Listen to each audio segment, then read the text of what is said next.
In the center of Beijing lies a daring new design. 42,000 tons of steel beams woven together into the shape of a bird's nest. It's the stunning vision of an international team of architects and engineers. And it takes center stage in one of the biggest events of the decade, the 2008 Olympic Games. Come inside Beijing's Olympic Stadium.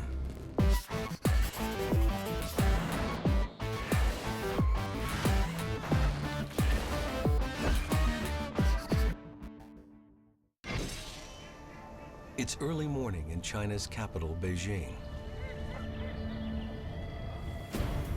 Today, workers must raise a gigantic mass of twisted steel to the top of this structure, 230 feet in the air. It's the last piece of the puzzle to complete the steel skeleton of this unusual arena.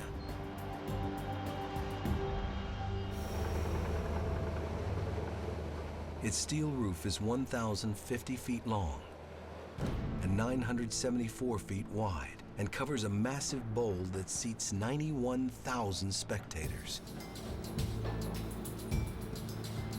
It is the largest stadium ever built in China. And it is the center of the biggest sporting event in Chinese history, the 2008 Summer Olympics. But even more impressive than its sheer size is its unprecedented design. It's an ambitious plan that calls for giant curving beams, which crisscross in an intricate pattern of woven steel. They give the building its nickname, the Bird's Nest. No building like this one has ever been attempted before in the world.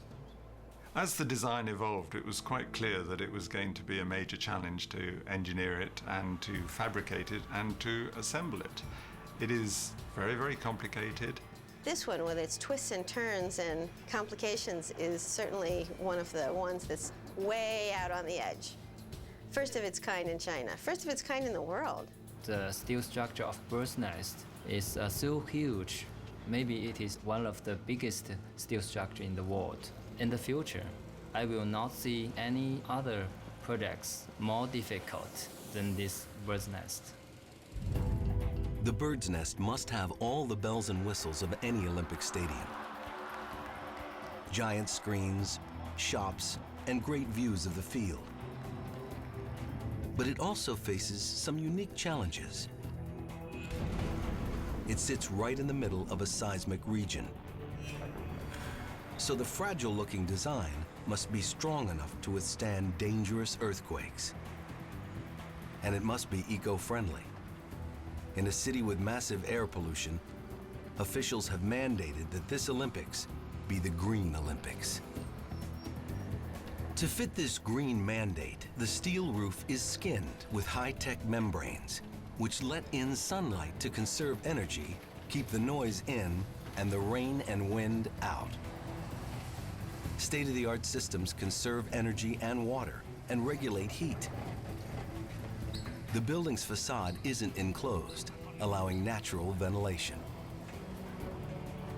The radical design meant new building techniques would have to be invented, all while up against the immovable deadline of the 2008 Summer Olympics. It was a huge challenge. We have so many pressure. So this pressure also a very big challenge for me. The challenge begins in July 2001. Beijing is in the final running to be the Olympics' next host. The Games of the 29 Olympiad in 2008 are awarded to the city of Beijing. It's a badge of honor for every nation, but has even greater significance for an emerging modern power. The most important thing is that we know that we are accepted by the world. But as the citizens of Beijing celebrate, the city planners begin to worry. There are few venues up to par for the prestigious sporting event. China must design and build new sports arenas, and fast. To make space, traditional alleyways called hutongs must be torn down. A piece of history lost forever. It's controversial, but some think the building boom will bring benefits to the city. They have improved so much of the infrastructure. This is actually about an Olympics acting as a catalyst for the regeneration of Beijing. Over the next 7 years, 12 Olympic venues will need to be built, along with new high-rises, roads, public transport, and even a new airport terminal to accommodate the thousands of Olympic guests. Construction projects that will radically transform Beijing's skyline. For the Olympics' main stadium, the city wants a stunning design worthy of the event. In 2002, officials announced a global competition.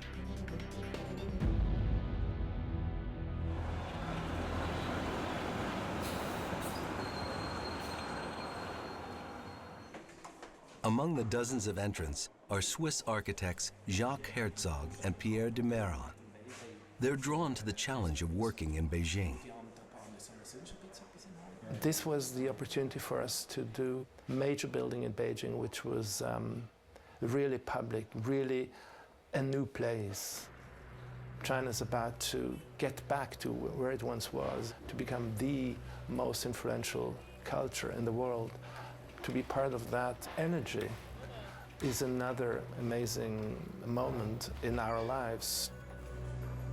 The Pritzker Prize-winning architects are best known for converting London's Tate Modern Museum. They've also designed other sports venues, such as the famous Allianz Arena in Munich. But this job is one of their most challenging yet. They have no idea how the Chinese will react. There are differences to our Western ways of thinking.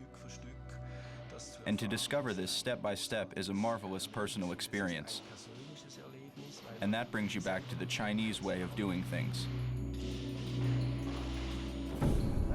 They decide to consult one of China's leading artists, Weiwei, who inspires them to push the limits. They are very different from all the architects I know. They would start it from zero. There's nothing in their mind when they start. He was always encouraging us to go beyond this or that, but to really take this as a chance to do something that couldn't be done somewhere else. They come up with a concept inspired by old Chinese art, with sweeping lines arranged around a circular vessel.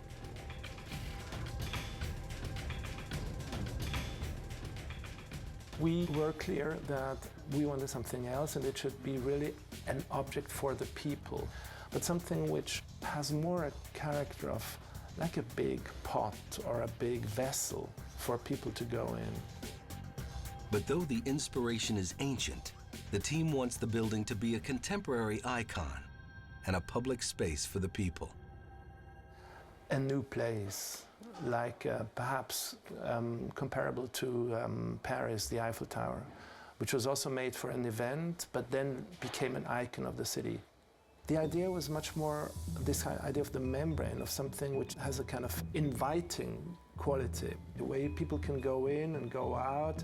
The space, especially where people can entertain themselves. They can dance, they can sing, they can tai chi, they can use the space. And the Chinese people love to do that. They use public space. And that's perhaps also what makes the stadium really Chinese. But the architects need to do more than just come up with a stunning design. They need to be confident that it can be engineered into an Olympic arena. They team up with engineering experts from Arup in England and China's Architectural Design and Research Group. It should be a building you never seen before in the world. Together, they refine the plans to win the commission and collectively hold their breath. In April 2003, the jury cast the vote. Out of 13 finalists, Herzog and de Meuron's daring design is chosen to be the Olympics' main stadium. The Chinese say it looks like a bird's nest, and the nickname sticks. The ambitious design comes with a hefty price tag, over $400 million. They want, in the developing area of Beijing, a contemporary building as a symbol of the Beijing Olympic, as a symbol of New Beijing. The bird's nest design is unlike any other on Earth. But now, they've got to build it. With the strictest of deadlines looming, the opening ceremonies in summer 2008.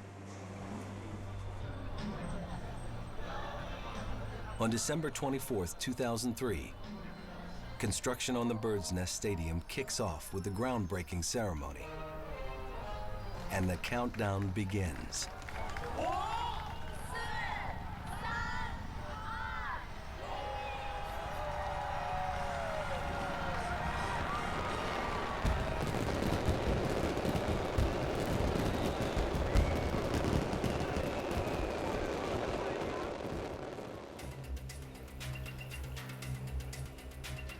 Within a few months, workers are ready to pour the concrete foundation.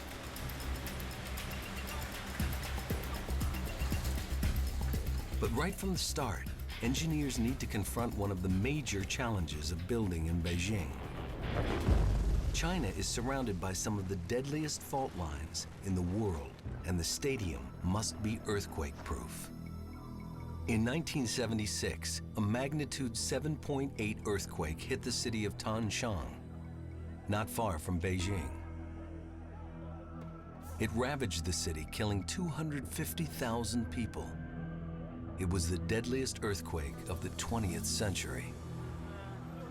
Although earthquakes of such magnitude are rare, with the lives of athletes, spectators, and citizens at stake, the city can't take any chances, and the building must pass rigorous seismic tests. That's a challenge in a building of this size. The basic problem with earthquake design is that the building is just so large that what's going to happen at one end of it might be different from what's happening at the other end at any moment in time. So it's not just going to shake very happily together in exactly the same frequency and exactly the same time. Such shaking can cause severe damage to rigid buildings like those made with concrete. They decide to build the steel frame as a separate structure without touching the concrete bowl within. If the concrete were to crack in a quake, the steel frame would be unaffected.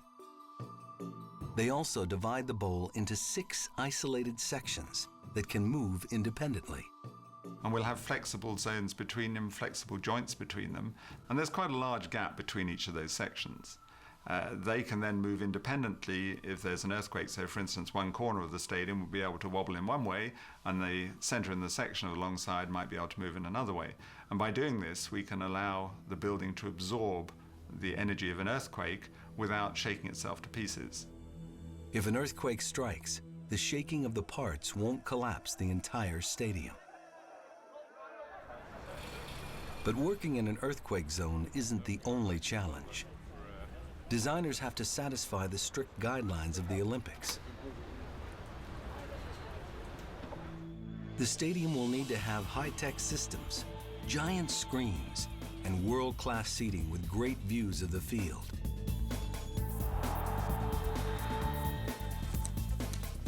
Coming up with the interior design plan falls to the British partner Arup. Jay Parrish has been designing stadiums for 30 years, from the inside out. The very first step of designing the building was to look at its heart, the seating bowl. We looked at forms that the stadium bowl could be. Where are all the seats? How are they arranged? How much space do we give people? What quality of view do we set?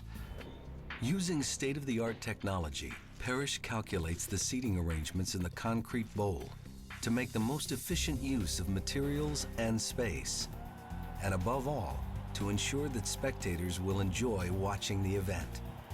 Each seat will be as close to the action as possible, with no seat more than 466 feet from the field. I think people are going to find very unusual for a building this size is the sheer intimacy that they're going to experience when they're inside the bowl and they're watching events. We worked really hard to generate that atmosphere and that excitement. 就你觉得你坐在看台上，你离运动员很近。 As soon as you enter, you feel very close to the athletes. 赛场中间的时候， Imagine you're an athlete standing in the arena, finding yourself so close to the spectators, you'd feel like an actor. 多的时候，而且围着你的时候，你就像一个演员一样。 Then you'd feel more motivated.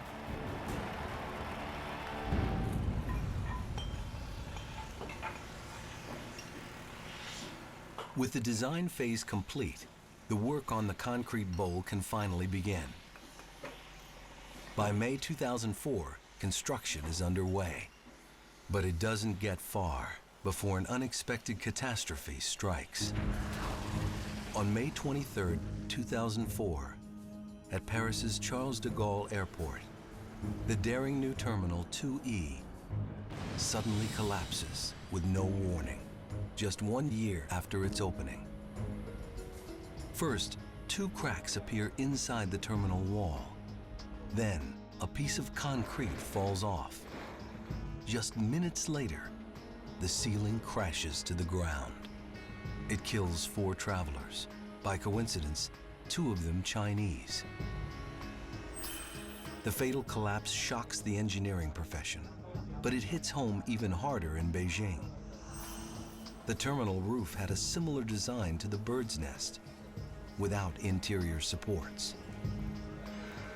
The tragedy hangs over the heads of the bird's nest team, and they worry about how this will affect their building. It was a difficult time for all of us, and we had, to prove in many kind of expert panel meetings that our building is safe, design meets all the standards. At the beginning, we worry a lot. Their worst fears are realized. China suspends all work on the bird's nest. Beijing's officials re-examine the safety of the bird's nest design. 就是法国机场那个事件呢，对我们这项目呢，也敲了一下。 The French airport incident was a wake-up call for us. We organized experts to conduct verification. We did some real testing. 这个项目呢，再进行这个。 The retractable roof, amounting to 1/8 of the cost, is put under the most intense scrutiny. As the team awaits the result of the review, the weeks turn into months. With a tight construction schedule, any delays could be disastrous. I was anxious because if we failed to reach this particular milestone on time, then it was likely that the Olympic Games would have to be postponed. For us, this would be a horrifying scenario. After 5 long months, the officials finally give the go-ahead to continue the work, but reduce the number of seats and cancel the original retractable roof design, concerned about costs as well as safety. Working with the officials, the architects redesign the stadium. They come up with an open-air design that retains the shape and style of the original. It makes the stadium cheaper and safer, but also more eco-friendly, since it will require less steel. We think our project is very safe. Without the retractable roof, the stadium will be easier to maintain. So I think our new design is better than the original plan. They're back on track, but time is not on their side. The Bird's Nest team must finish the bowl before the winter hits, or the concrete will freeze.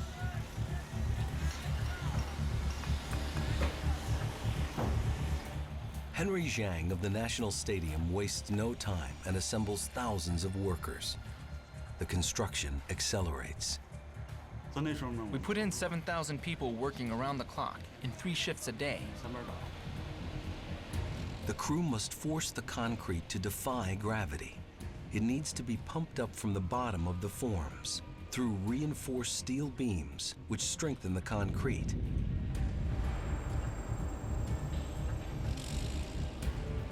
But the thick wires are slowing them down. and they still have 4 floors left to go. With less than 6 months before winter, hundreds of tons of concrete must be poured at the site. And then it went so quickly, like every week they made 1 floor. By November 15th, 2005, in just 5 months, the bowl of the bird's nest is complete. Just in time before winter's deep freeze. This is very important, so I remember very well. We feel, oh, we can start the second part. So can sleep very well. Just 2 years after the first ground was broken, the concrete bowl is finally ready for its daring outer facade. For the Olympic Stadium team, the most challenging part of the construction is about to begin. Building the steel structure that makes it the bird's nest. October 28th, 2005. The first steel pillar is ready to be hoisted into place.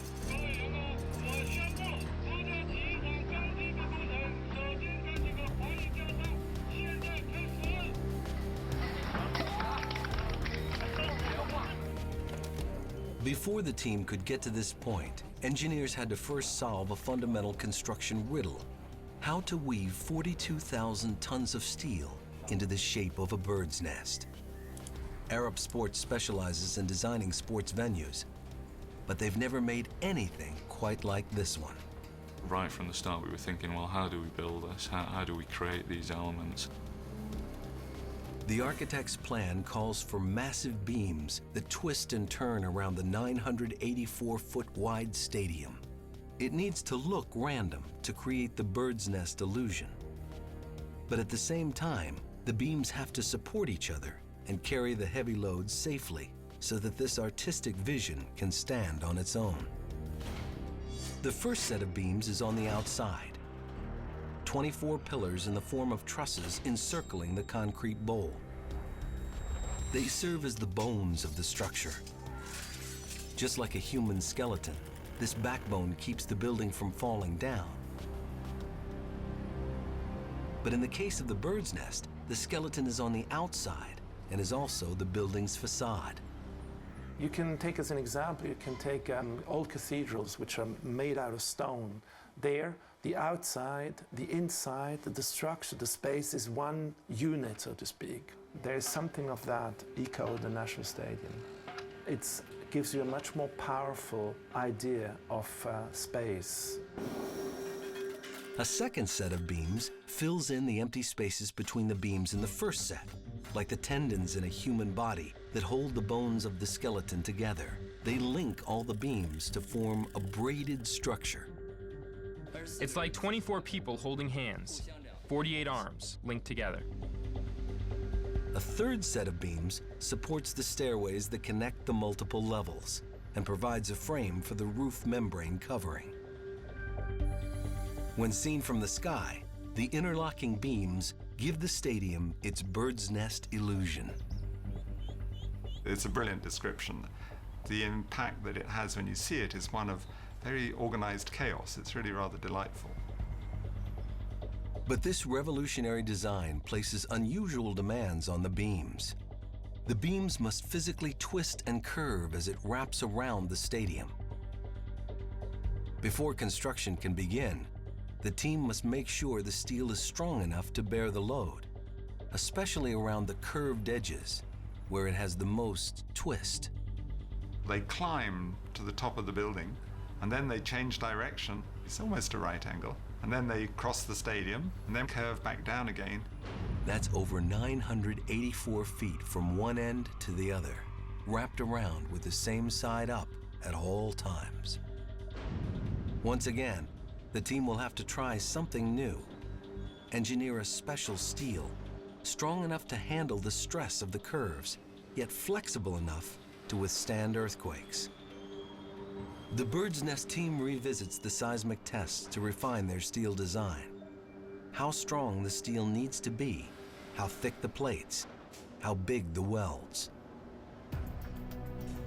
Arab structural engineer Michael Kwok creates computer models to study how severe shaking might distress the structure. This is effectively simulating the worst event that could happen in Beijing. The team creates a brand new steel for the bird's nest called Q460, never before used in China. The newly engineered steel will stand up to Beijing's earthquakes. It is designed specifically for the codes for Beijing. The bird's nest can wobble quite happily, and the flexibility of the steel will allow that to happen without it damaging the structure. We never know just how strong an earthquake's going to be, and at the moment, we generally don't know when they're going to arrive. If there is an earthquake, let's hope the building behaves very well. But for the construction crew, the challenges are just beginning. They still have to build it. The task will be more complex than anything they've ever attempted.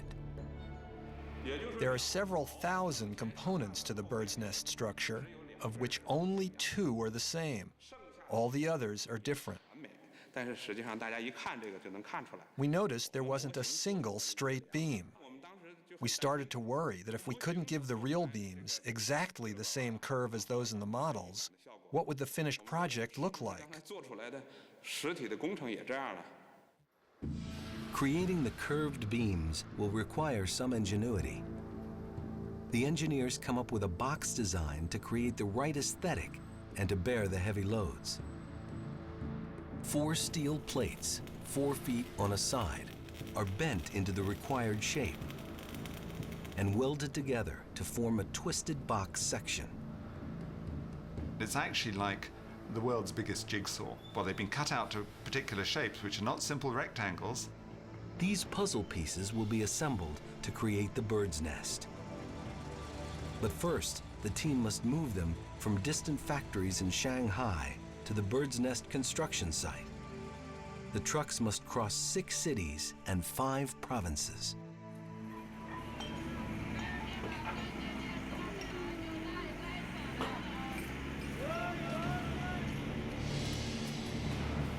Once on site, workers weld the boxes together to form even larger sections, forming a truss, some of them up to 40 feet long. Then, an 800-ton crane hoists the beams to the top. Positioning the massive sections up to 350 tons requires great skill. It's very difficult to fit all the parts to these butt joints without any error. You sometimes found that in positioning one joint, another had gone out of alignment.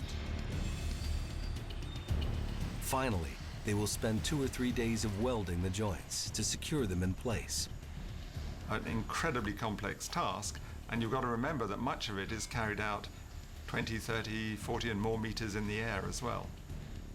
You cannot stop because the crane lift up all the steel structure in the sky. So you must finish this part. Otherwise, they will fall down. The welds must be perfect, for they will hold the steel structure in place. Over 1,000 skilled welders are trained for the job. Hu Kuili from the Hunan province was one of them. I came to work here in July 2005 as one of the first group of welders. I was at a training course when I was told I'd be working on the Great Bird's Nest. Kuili spends most of his time at the highest point, on the roof, 230 feet above the ground, and lives with a very real danger of falling to his death. After a year of back-breaking work, all the beams are in place, but not all the seams have been welded together. A few were left open to release stress caused by different temperatures during construction. The remaining holes must be welded before the bird's nest will be one seamless structure. Now, Kuili will be part of the select team of welders who will take on the challenge of closing up the body of the bird's nest. The work will be harder than usual, and they will have to weld the seams at a relatively constant temperature. That's because steel expands and contracts. When the temperature rises, so does the bird's nest. And when the temperature falls, the bird's nest settles again. The carefully welded seams must hold up throughout Beijing's dramatic weather shifts over the seasons for the life of the building.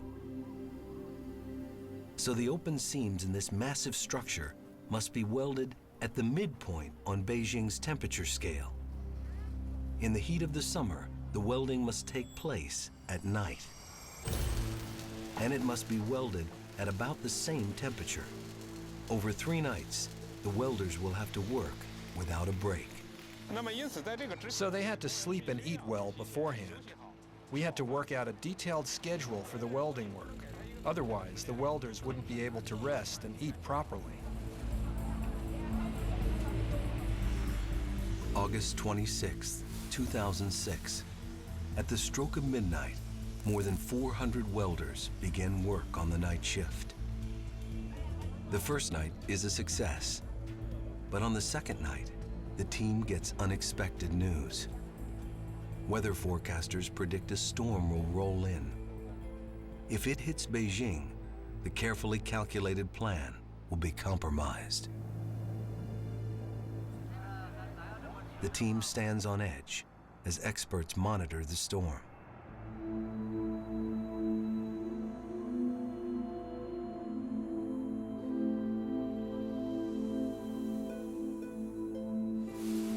Luckily, the rain moves off course and doesn't make it to Beijing. A crisis is averted, and the welding work is completed without a hitch.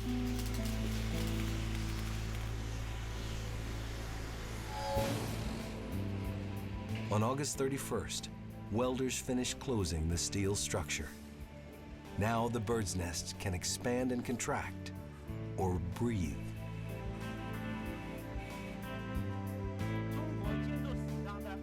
The workers who helped build the bird's nest are proud of their accomplishment. The bird's nest is the first major project I've ever worked on. The welders working on the bird's nest were like tailors. We sewed the bird's nest together bit by bit. We all agreed when we were taking the training course that when the bird's nest was finished, we'd carve our names onto a steel plate and bury it in the ground. We'd erect a big stone memorial tablet.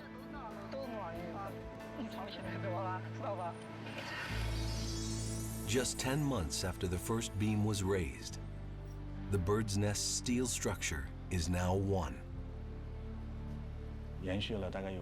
This 1 year felt like 10 years to us. It was very long. That was how we felt. With the seams welded, the team must now remove the bracing. It will be the stadium's big test, a major turning point that will spell success for the building or an unthinkable disaster.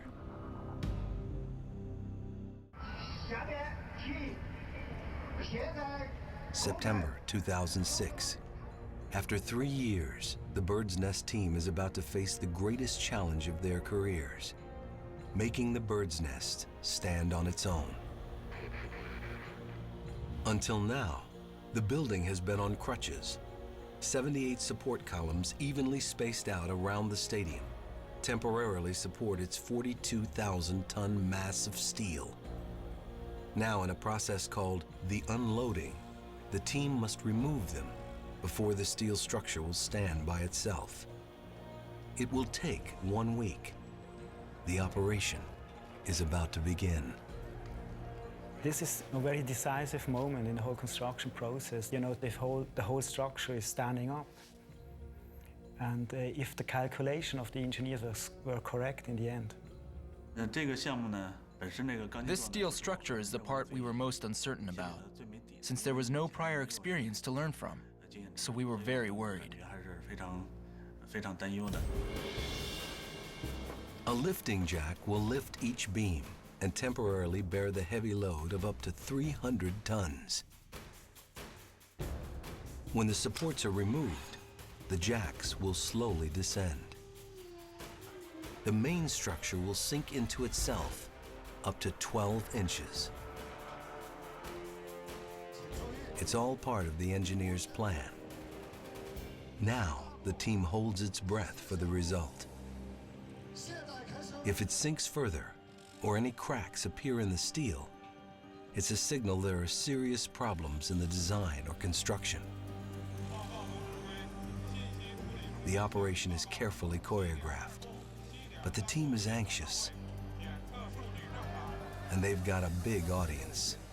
The unloading is broadcast as a live report on Beijing's central television station, BTV. The engineers monitor the process. Very anxious to see what the final reading will be in terms of this and how the structure will settle. The process is excruciatingly slow. The hydraulics go up.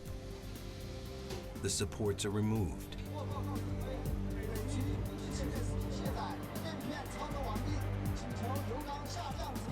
And the commander gives the signal to lower the jacks. Slowly, they descend. The steel sinks, millimeter by millimeter. They must do this in 35 steps until finally the steel skeleton of the bird's nest bears its own weight. After 1 week, the team removes the final support. The last column taking off, you know the feeling. It is exciting, that moment when the structure has taken shape and the thing that you've been working on for so many years is now a reality, and there it is, and you go, wow. At 11:10 a.m. on September 17th, freed of its supports, the steel settles into its final position. As the stress is redistributed, the bird's nest sinks a whopping 10 inches into itself. At long last, it stands on its own. Some refer to this as the birthday of the Bird's Nest Stadium. It's like a baby could run or walk by himself without his parents. You realize Bird's Nest has become a real huge building in China. That's the moment. The relief we felt is beyond description. We are very happy and very proud. So we sit together. We sit together and drank a lot to celebrate this special moment. Yeah. Drink a lot. The design has held up. The construction is a success. The bird's nest has entered its final stage. But there's no time to relax. There's much to do before the building is complete. The stadium remains a hollow steel shell, and it must be fitted with the features that will make it an Olympic stadium. Like high-tech screens, concourses, shops. The countdown clock in Tiananmen Square is a reminder for locals and visitors. Citizens eagerly follow the progress. With the Olympics just 1 year away, the excitement in the air is palpable.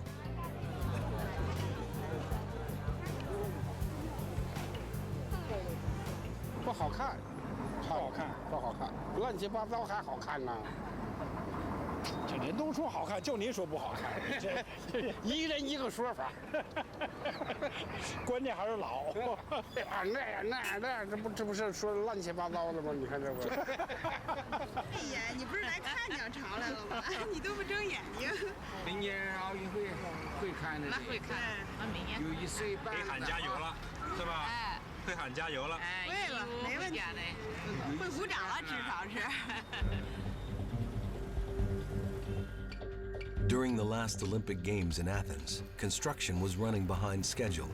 It was a race against the clock to complete the venues before opening day.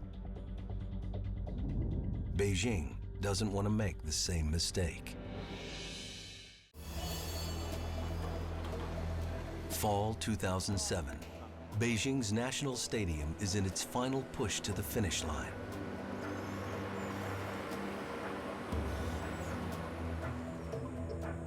The team must complete the last bit of construction, skinning the roof. Just as birds fill in the spaces in their nests, workers will have to fill the spaces between the beams of the Bird's Nest Stadium with a transparent membrane called ETFE.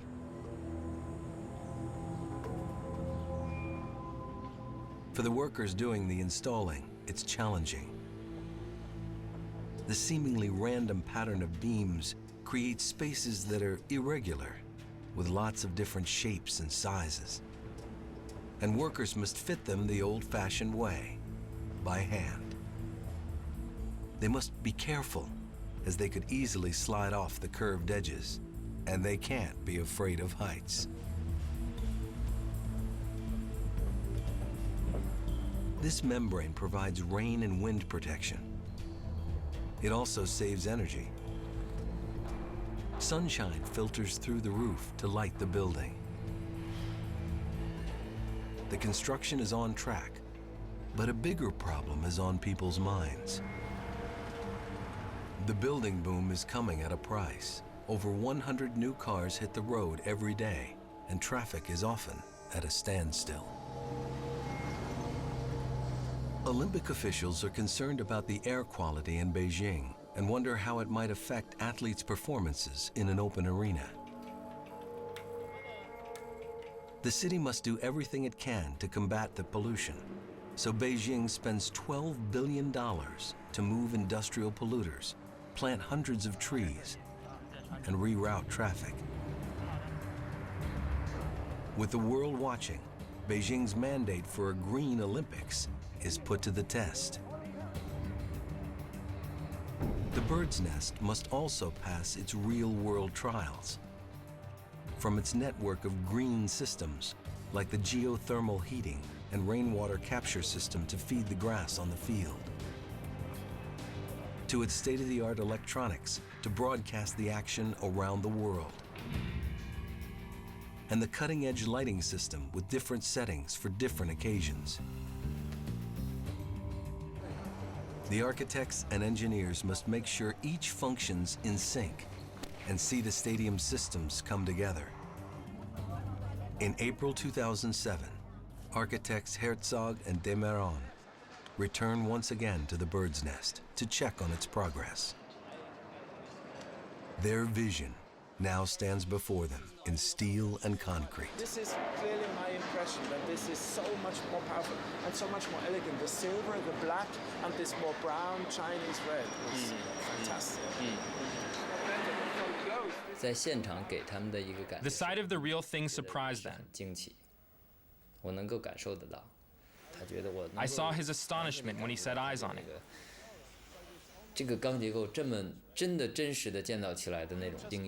I wasn't satisfied with the welded seams and the smoothness of the steel structure. I'd found many faults, but he brushed them aside as trivialities. Such a great building has been built in China, with Chinese technology, Chinese products, and Chinese workers. I feel really proud. The most amazing thing is that it was really realized exactly how we want it. So if you don't like it, it's because we messed it up. The stadium will become part of the memory of the Olympic in Beijing in China. We say New Beijing, New Olympic. I think Bird's Nest could become this symbol. I think when the building comes to life, everyone involved will be elated. Personally, I think this is a good building. I like it as I like my own child. To be part of it, I feel proud and very honored. For Li Jinggang, it's been a long 6 years of his life. I worked for this project. I was 33 years old to 39 years old. I worked from a young man to a middle-aged man for this project. After 6 years of grueling schedules, and hundreds of thousands of man-hours, 42,000 tons of concrete and steel are designed, engineered, assembled, and welded into place.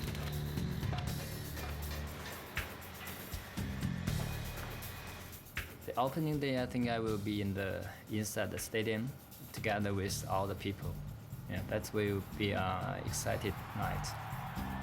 And the bird's nest is ready for its final debut.